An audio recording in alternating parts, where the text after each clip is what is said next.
দাঁড়িয়ে ধূমপান করতে। কখনো কখনো দেখেছি পুলিশের কাছ হতে আগুন চেয়ে নিতে।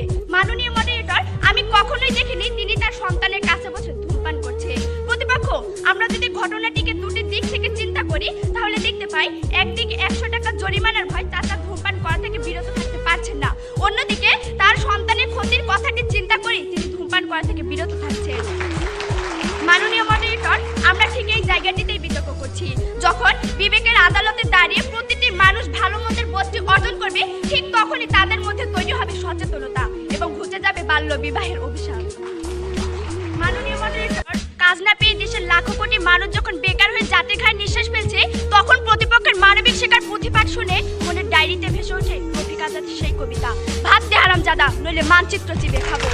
মাননীয় মডারেটর, ক্ষুধার্ত মানুষ যখন পেটে পাথর বেঁধে সান্ত্বনার গল্পটিকে লম্বা করে, তখন হৃদয়ের সেলুলয়েডে জেগে ওঠা সুকান্ত বলে ওঠে, ক্ষুধার রাজ্যে পৃথিবী গদ্যময়, পূর্ণিমার চাঁদ জানে ঝলসা নেই। এমন এক প্রেক্ষাপটে দাঁড়িয়ে বিতর্কের বিষয় যখন ব্যবহারিক শিক্ষা নয় মানবিক শিক্ষা এখন জরুরি, তখন দলগতভাবে আমাদের অবস্থান বিপক্ষে। ধন্যবাদ মাননীয় মডারেটর আমাকে বক্তব্য দানের সুযোগ দেওয়ার জন্য। মাননীয় মডারেটর, বিতর্ক মানে শুধু ছকে বাঁধা কিছু কথার ফুলঝুরি নয়, সামাজিক দায়বদ্ধতা একটি বড় প্রশ্ন।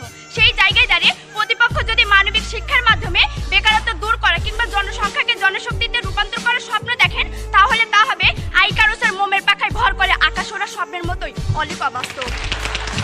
মাননীয় moderator, Bangladesh millennium development goal অর্জনের পথে মাত্র 2 ধাপ পিছিয়ে, যার একটি হলো আর্থসামাজিক উন্নয়ন। এখন সেই আর্থসামাজিক উন্নয়নের পথে প্রথম বাধা হলো বেকারত্ব। লক্ষ্য করুন প্রতিপক্ষ, বিশ্ব শ্রম সংস্থা ILOর হিসাব মতে বর্তমানে বাংলাদেশে বেকার জনগোষ্ঠীর সংখ্যা 2,40,00,000, যা দেশের মোট জনসংখ্যার 13.4%। প্রতিবেদনে আরো বলা হয়, প্রতি বছর 22 লাখ মানুষ শ্রম বাজারে প্রবেশ করছে, যার মধ্যে কাজ পাচ্ছে মাত্র 7 লাখ মানুষ। মাননীয় মডারেটর, শিক্ষিত বেকারদের সম্পর্কে বাংলাদেশ উন্নয়ন গবেষণা প্রতিষ্ঠানের senior research fellow doctor Nazrin Ahmed বলেন, শিক্ষিত বেকার আমাদের নিজেদের তৈরি। যাদের শিক্ষিত বলা হচ্ছে তারা অনেকটাই গদ বাঁধা নিয়মে শিক্ষিত।